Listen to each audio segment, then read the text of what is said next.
രാവിലെ ഈ വിഷയത്തെ കുറിച്ചിട്ട് മാലാപാർവതി പറഞ്ഞാൽ നിങ്ങൾ തമ്മിലുള്ള വ്യക്തിവൈരാഗ്യമാണ് അത് തീർത്തുകൊണ്ടിരിക്കുന്നത്. അതിനെക്കുറിച്ച് എന്താ പറയാമോ? ഒരിക്കലും ഒരു വ്യക്തിവൈരാഗ്യമല്ല അത്. നമുക്കറിയാം, ഒരു വ്യക്തിയെ മാത്രമല്ല, ഒരു കറുത്ത നിറമുള്ള ഒരു നൃത്ത സമൂഹത്തെയാണ് അവർ അത് ആക്ഷേപിച്ചിരിക്കുന്നത്. അതുകൊണ്ട് തന്നെ വ്യക്തിപരം എന്ന് പറയാനായിട്ട് സാധിക്കില്ല. കാരണം വ്യക്തിയെ ആക്ഷേപിച്ചുകൊണ്ട് ഒരു സമൂഹത്തെ മൊത്തം ആക്ഷേപിച്ചിരിക്കുകയാണ്. നമുക്കറിയാം, അതിൽ പറഞ്ഞു വെച്ചിട്ട് കറുത്ത നിറമുള്ള വിദ്യാർത്ഥികളെ പഠിപ്പിക്കാൻ മത്സരത്തിന് അയക്കില്ല എന്നും, കറുത്ത നിറമുള്ള വിദ്യാർത്ഥികൾ മോഹിനിയാട്ടം കളിക്കാൻ നന്നല്ല എന്നും, അതേസമയം വെളുത്തവർ കഴിച്ചാൽ നന്നതാണെന്നും പറഞ്ഞുകൊണ്ട് ഒരു സമൂഹത്തെ അല്ലെങ്കിൽ നമുക്ക് പ്രതീക്ഷ അറ്റുപോകുന്ന രീതിയിലുള്ള മോശമായ അഭിപ്രായ പ്രകടനങ്ങളാണ് ഇത് നടന്നു വന്നിരിക്കുന്നത്. അതുകൊണ്ട് തന്നെ ഒരു വ്യക്തി എന്നുള്ള രീതിയിലല്ല ഇതിനെ കണക്കാക്കുന്നത്. വ്യക്തിക്കപ്പുറം ഒരു സമൂഹത്തെ നാളെ കറുത്ത നിറമുള്ള വിദ്യാർത്ഥികൾക്ക് നൃത്തം പഠിക്കാതെ അല്ലെങ്കിൽ കല പഠിക്കാൻ കഴിയാത്ത രീതിയിൽ അവരുടെ പ്രതീക്ഷയെ താറുമാറാക്കുന്ന രീതിയിലുള്ള ഒരു സ്റ്റേറ്റ്മെൻ്റാണ് അവരുടെ ഭാഗത്തുനിന്നുണ്ടായത്. ശരിക്കും നിങ്ങൾ വ്യക്തിപരമായിട്ടുള്ള പ്രശ്നങ്ങളുണ്ടോ? വ്യക്തിപരം എന്ന് വെച്ച് കഴിഞ്ഞാൽ വ്യക്തിപരമല്ലാതെ നമ്മൾ ഈ ഫീൽഡിൽ വ്യക്തി എന്നുള്ള രീതിയിലാവുന്നത് എങ്ങനെയാണെന്ന് വെച്ച് കഴിഞ്ഞാൽ, ഞാനൊരു മോഹിനിയാട്ട നർത്തകനാണ്. അപ്പോൾ മോഹിനിയാട്ടം ആണുങ്ങൾ ചെയ്തത് അവർക്ക് ഇഷ്ടമല്ല.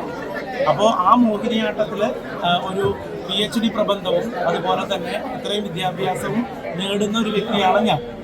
അതല്ലാത്ത ഒരുപാട് പുരുഷ നർത്തകർ എനിക്ക് പുറകിലും ഉണ്ട്, നമ്മുടെ ഈ സമൂഹത്തിൽ മുഴുവനും ഉണ്ട്. പക്ഷേ ഇത് ഇപ്പോൾ ഞാൻ രംഗത്തേക്ക് ഒരു ഡോക്ടറേറ്റ് ഞാൻ ഡോക്ടർ RLV രാമകൃഷ്ണൻ ആയപ്പോൾ എൻ്റെ ഒരു ഉയർച്ചയിൽ അതുകൊണ്ടാണ് ഒരു വ്യക്തിപരമായിട്ട് നിങ്ങൾക്കൊക്കെ തോന്നുന്നത്. ഒരിക്കലും വ്യക്തിപരമല്ല. ഈ രംഗത്തേക്ക് ഇനി പുരുഷ നർത്തകർ കടന്നു വരാത്ത രീതിയിലുള്ള ആക്ഷേപങ്ങളാണ് ഉന്നയിച്ചിരിക്കുന്നത്. ഈ സുരേഷ് ഗോപി വിവാദമല്ലാതെ ഞാൻ പറഞ്ഞിരിക്കുന്നത് തീർച്ചയായിട്ടും അദ്ദേഹത്തിന്റെ ക്ഷണത്തിൽ ഞാൻ സ്വീകരിച്ചു. അന്ന് എനിക്ക് നൃത്ത പരിപാടിയുണ്ട്. പിന്നെ ഞാൻ അദ്ദേഹത്തോട് ആവശ്യപ്പെട്ടത് എനിക്കൊരു സിനിമയിൽ അഭിനയിക്കുന്ന താല്പര്യമുണ്ട് എന്നാണ് പറഞ്ഞത്. അതിന് ഇത്രയും മോശമായ രീതിയിൽ വളച്ചൊടിക്കുന്നത് ആരാണെന്ന് അറിയില്ല.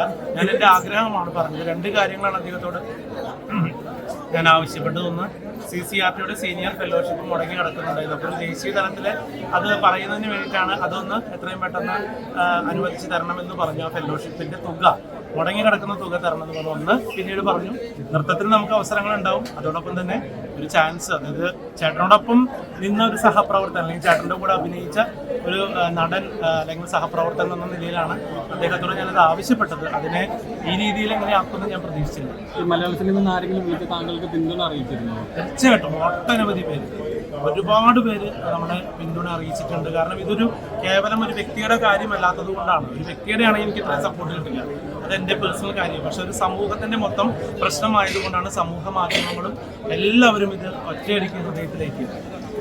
ഈ സത്യഭാമ താങ്കൾ എന്താണ് മറുപടി പറയുന്നത്? സത്യഭാമയോട് ശരിക്കും എന്ത് മറുപടിയാണ് താങ്കൾ പറയാൻ ഉദ്ദേശിക്കുന്നത്? ഈ സത്യഭാമയോട് മാത്രമല്ല എനിക്ക് പറയാനുള്ളത്, ഇതുപോലെ ചിലപ്പോൾ ഉള്ളിൽ പതുങ്ങിയിരിക്കുന്ന ഒരുപാട് ആളുകളുണ്ട്.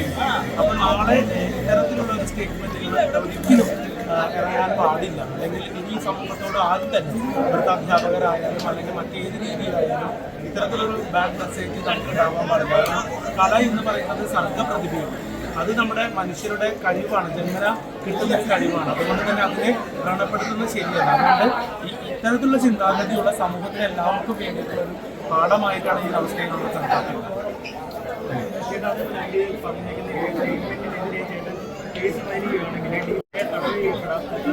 സിവിൽ കേസാണ്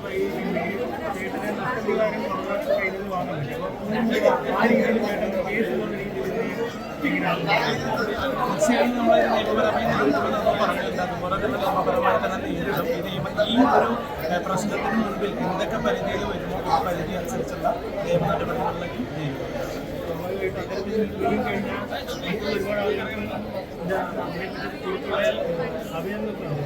തീർച്ചയായും ഞാൻ നേരത്തെ പറഞ്ഞല്ലോ, ഇതിനൊരു സമൂഹത്തിനൊരു പാഠമാവരുത്. കാരണം ഒരുപാട് കുട്ടികൾ, കുഞ്ഞു മക്കള് നൃത്തം ചെയ്യുന്നവരുണ്ട്. ഇതുപോലെ ഈ അഞ്ചക്കള്ളം നോക്കുന്ന ചിത്രത്തിലെ പോലെ ഒരുപാട് കറുത്ത മുത്തുകൾ നമുക്ക് കൂടി ഉണ്ട്. അവരുടെ ഒന്നും പ്രതീക്ഷ അറ്റുപോകരുത്. അവർ നാളത്തെ ഭാവി വാഗ്ദാനങ്ങളായിട്ട് ഒരുപാട് ആളുകൾ നമുക്ക് വരേണ്ടതുണ്ട്. നൃത്തത്തിലായാലും സംഗീതത്തിലായാലും എല്ലാം അവർക്കൊക്കെ നമ്മൾ പ്രതീക്ഷയാണ് കൊടുക്കേണ്ടത്. നമുക്കറിയാം, ഇപ്പോൾ കൈകാലത്ത് അളവുന്നവർ, വീൽ ചെയറിൽ നൃത്തം ചെയ്യുന്നവരുണ്ട്. അതുപോലെ കാഴ്ച പരിമിതിയുള്ളവർ നൃത്തം ചെയ്യുന്നവരുണ്ട്, കേൾവി പരിമിതിയുള്ളവർ നൃത്തം ചെയ്യുന്നുണ്ട്. ഇവരൊക്കെ ഒരു ഭാഗത്തേക്ക് ഒതുക്കുന്ന രീതിയിൽ സൗന്ദര്യമുള്ളവർ മാത്രം നൃത്തം ചെയ്താൽ മതി എന്ന് പറയുന്നത് നമ്മുടെ സമൂഹത്തിന് ഒരു ബാഡ് മെസ്സേജാണ്. ചെയ്തത്.